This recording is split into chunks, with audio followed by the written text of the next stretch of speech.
Esto es Entre Libros y Gambetas. ¿Qué tal, amigos? Bienvenidos a Entre Libros y Gambetas, este espacio creado por Penguin Random House para conocer las hazañas del deporte y de la literatura y autores de la casa, editores, como en este caso Diego Mejía Aguiluz. Bienvenido. Diego, comentarista radiofónico, periodista, editor, muchas cosas relacionadas con la literatura y con el deporte. ¿Cómo estás? Bien, muchas gracias, Álvaro. Pues en algo había que mantenerse entretenido, creo. Y pues el deporte me llamó desde niño, gracias a la influencia de mi familia. Eso te iba a preguntar. Primero llegó el amor al deporte, me imagino, por la influencia de tu familia, antes que las letras.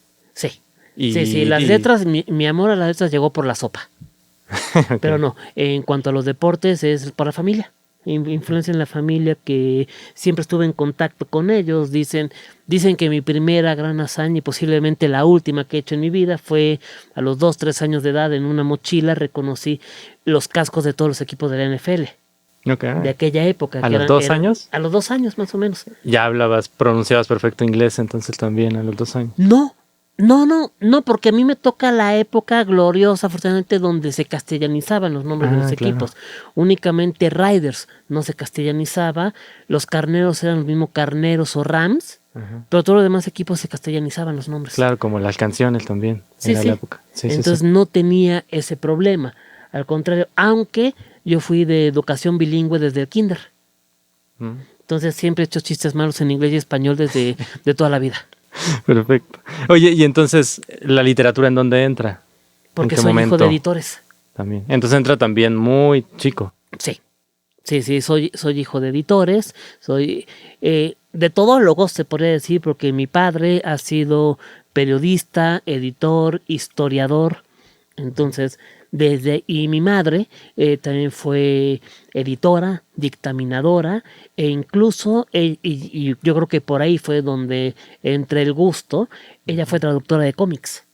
O sea, ella tradujo, aunque no le daban crédito, ella tradujo cómics para Novedades y Editorial Novaro, de El 12 Tiros, El Hombre Araña, Los Picapiedra, entre otros. Entonces, a mí me llevaba de repente a las editoriales a entregar las traducciones que hacía a máquina, porque no había computadoras, o quienes tenían acceso a ellas eran muy pocas personas, y iba a entregar su traducción. Pues uno hipócrita se porta bien, la secretaria lo ve, ¡ay, qué bonito niño! Que no estaba bonito, por esa edad los niños tienen gracia, me regalaban los cómics, que ni les decíamos cómics, eran cuentos en esa época. Okay. ¿Y el fútbol en qué momento entra? ¿Cuáles son tus primeros recuerdos como de Mi fútbol? Primer recuerdo como tal son paralelos.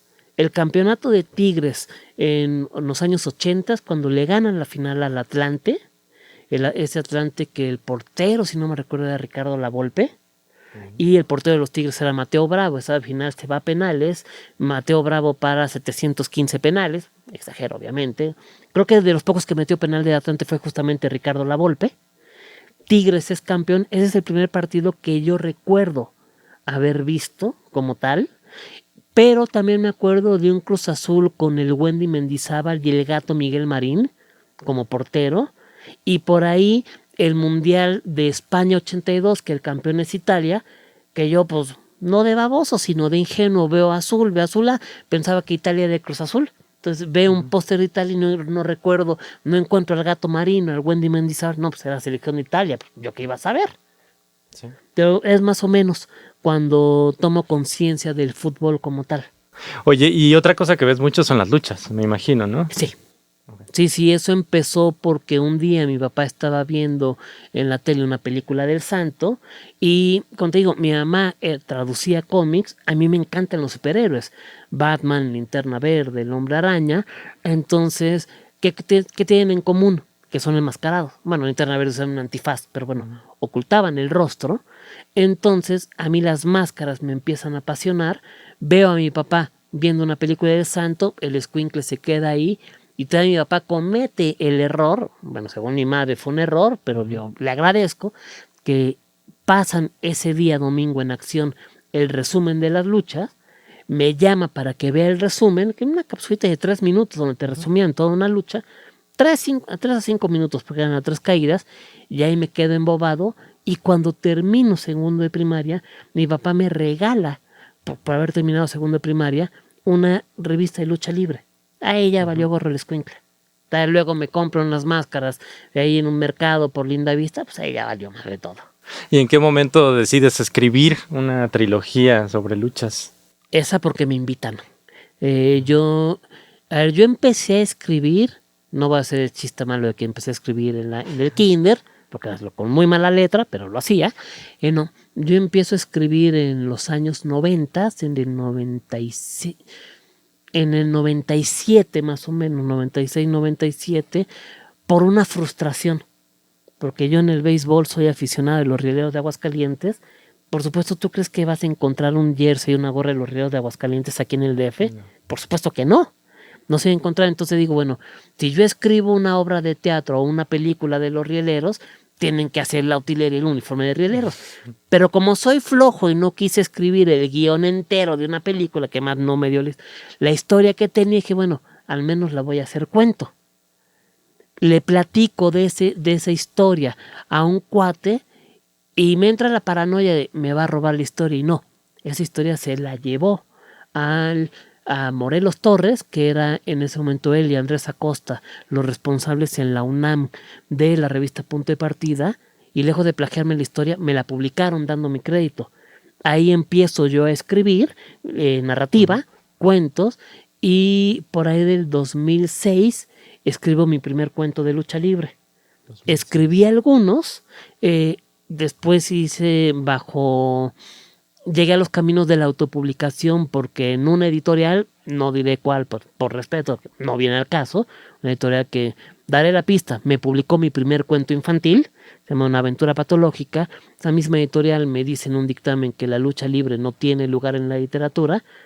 A lo mejor no es la editorial, pero sí el dictaminador, que la lucha libre no tiene cabida en la literatura.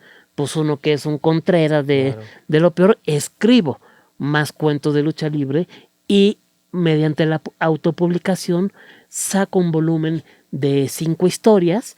En una plática informal con una editora le muestro ese volumen, yo pensando, igual y se lo compro y ya me chingué 50 pesos, no me compró nada, no me invitó a la comida, tuve que poner mi parte, compro todo y propina, pero al contrario, me invita a escribir la trilogía del Enmascarado de Terciopelo. O sea, no me compró el ejemplar, pero me motivó y me dio un lugar en su plan editorial para hacer esos 3 libros.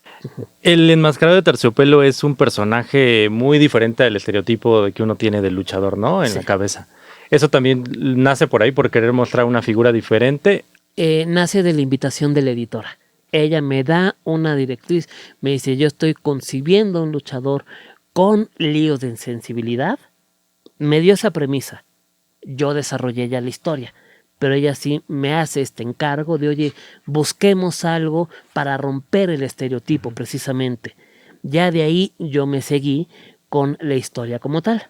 ¿Tú crees que hay otras áreas que se podría ayudar a formar a los niños, como ética, geografía o algo así a través de esto? Por completo, hay una serie, puedo hacer el comercial de que la publicó Penguin Random House en su sello Montana, se llama Gol, de Luigi Garlando. ¿De qué trata? Un equipo de fútbol 7, me parece. Un equipo mixto, con el cual rompes el primer estereotipo de que las niñas no juegan fútbol. No, las 2 niñas que son gemelas son defensas y son cochinísimas, además. Son bastante recias como defensas. Es una serie que te enseña algo que se le olvida a los adultos y sobre todo a los profesionales. El famoso fair play. No te doy el spoiler de en qué acaba la primera, digamos que la primera temporada de esos libros, que vendría siendo el tomo 4, si no mal recuerdo, que por no cumplir con el fair play, un equipo pierde la final, pero se gana el respeto de todos los demás. O sea, es una serie que me acuerdo que mi padre, que todavía en esa época tenía su columna de crítica literaria, porque te digo, además de editor, fue crítico literario, fue editor, historiador, etcétera, decía, estos libros tendrían que leer los profesionales para aprender a jugar como deben jugarse, como debe jugarse el deporte. Claro. O sea, claro que tiene. Y es una serie, esta de Luigi Garlando, que está ambientada en España, pero que viajan a Río de Janeiro, que viajan a varios lados. Entonces, claro que te puede dar una idea. O sea, mucha gente a lo mejor no sabe cuál es la capital de un estado. O sea, muchos niños se les olvida a lo mejor, pero saben qué ciudad juega su jugador favorito. O en qué país. Yo me acuerdo que platicaba, justo cuando estábamos haciendo estos libros de gol para la colección en México, platicaba con un médico, porque además en esa época yo era hipocondriaco profesional, ahorita estoy más como que de freelance, de hipocondria, y le preguntaba a este doctor, ¿su hijo sabe en qué moneda cobra Messi? Por supuesto que sabe que es en euros. El niño quiere que le dé la mesada en euros. Entonces, hasta eso ayuda el fútbol, la literatura, para conocer qué otras divisas hay en varios países. O sea, a través de estos equipos, si uno sabes que habla de la bella señora, sabes que de qué liga es, y por lo mismo conoces otra localidad más de un país de otro continente. ¿Tú crees que hay una conexión de dónde surge esta pasión entre las letras y el deporte o no están relacionadas para nada y salen de lugares diferentes? ¿En mi caso? Pues en tu caso particular y en mi general. caso particular no están relacionadas. Es una con otra. En mi caso particular, la vida me puso en el mundo de la edición, pero digo, ese sería tema de otra conversación. Yo creo que yo iba por otro camino, si es que tenía algún camino definido en la vida, porque a ver, ¿qué adolescente sabe realmente qué es lo que quiere hacer en la vida? O sea, quieres ser de todo, o sea, pero está muy difícil tener una pasión definida a los 14, 15. Quienes la tienen, qué bueno. No digo que es imposible, pero en mi caso no lo era. La vida fue más bien de tú vas para acá, y afortunadamente me puso en el camino de las letras infantiles, de las subestimadas letras infantiles, porque si mucha gente dice que si eres buen editor estás desperdiciado en el área infantil, tienes que estar en adultos. ¿Por qué? La infancia necesita literatura de calidad, porque si no, dentro de 20 años, cuando los niños sean adultos, no van a querer leer si no le das libros adecuados. O sea, que alguien te diga que un libro infantil da flojera, habla más bien de la poca capacidad de esa persona de encontrar la valía de un libro infantil, que en el caso de alguien que le gusta leer de eso. O sea, en mi caso fue distinto. Hablando en general, sí, el deporte te puede conectar hacia la literatura. Si alguien es aficionado de la selección de Argentina del 86, se acordará que Jorge Valdano es autor de libros y libros bastante buenos. Además, le puede interesar por ese lado. Si uno es aficionado a las letras mexicanas, pues encontrará en Juan Villoro una gran narrativa futbolera. Ya que le vaya a Necaxa, a ver, critíquenme que le va a los Tigres, Villoro le va a Necaxa, por ejemplo. O quien le gusta el humor, pero le gusta leer, pues puede encontrar en Trino la afición al Atlas. Critíquenme eso, aunque ahorita son bicampeones. Sí, pero ahorita. Ahorita, pero el Atlas también la tuvo terrible. Sí, o sea, ¿cuántas bromas no se hacían de que ya se murió el último ser humano que vio vivo al Atlas? Y ponían figuras de alguien que veía el juego de pelota azteca, por ejemplo. Y el famoso le voy al Atlas aunque gane, ¿no? También. Exactamente. Exactamente. O sea, en la lucha libre, ya en paz descanse, el Rudo Rivera. Su grito era los rudos y el Atlante, aunque a veces gane.